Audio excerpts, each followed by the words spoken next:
On PepsiCo's website, they say, "We define diversity as all the unique characteristics that make up each of us: personality, lifestyle, thought processes, work experience, ethnicity, race, color, religion, gender, gender identity, sexual orientation, marital status, age, national origin, disability, veteran status, or other differences."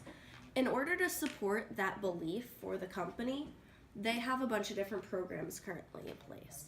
First, they have the Valor program, the goal of which is to aid veterans in their transition from the military to a corporate environment to make sure everything goes smoothly for them.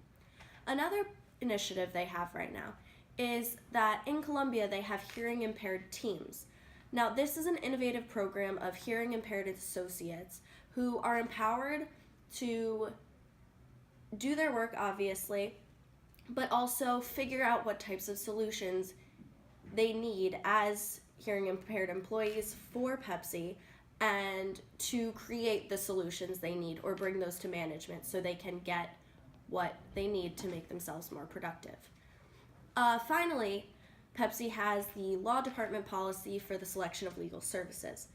Basically, what this means is that they use a weighted diversity index score, which was made by the American Bar Association, which rates how diverse a firm's outside counsel or whoever the PepsiCo may be hiring, how diverse that company is, and then Pepsi takes that score into consideration in the legal process.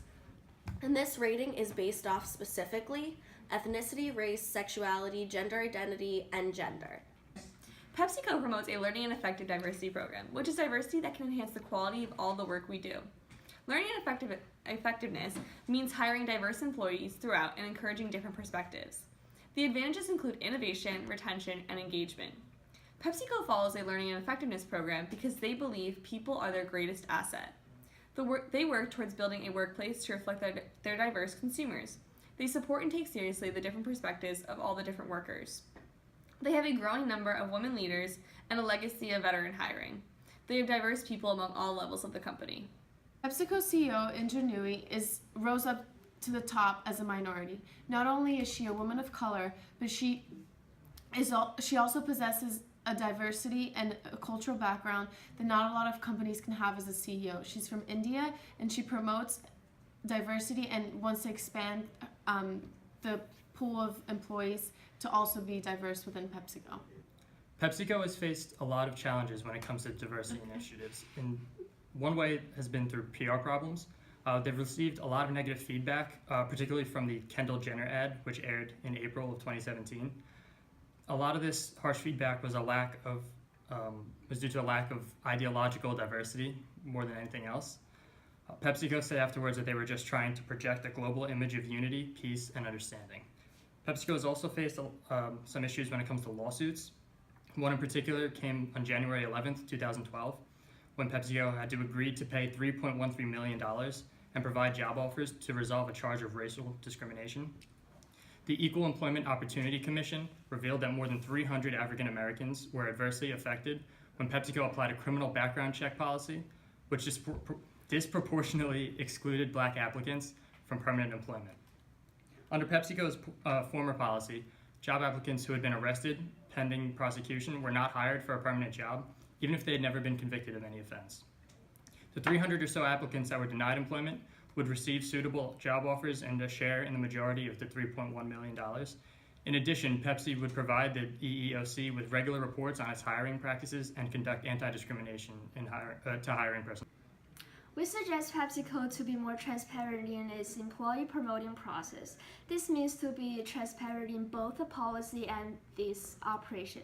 First of all, an effective promotion policy focuses on advancing employees based on their skills and performance, which means that the company can only promote their employees based on the performance or their individual talents, instead of the fact that they're diverse when they're actually less qualified. Besides, PepsiCo should be more transparent in its operation by assessing qualified employees for promotion in the same manner to avoid discrimination. And they need to keep the application review process consistent by judging all candidates on same qualification factors. Additionally, since Pepsi reached large scale on both of its operation and management, they have the social responsibility of promoting diversity initiatives by encouraging diversity in their employment. However, all employees should be recruited based on the same standard, and employees' training can sometimes be useful and necessary if the company wants to hire somebody who are actually less qualified.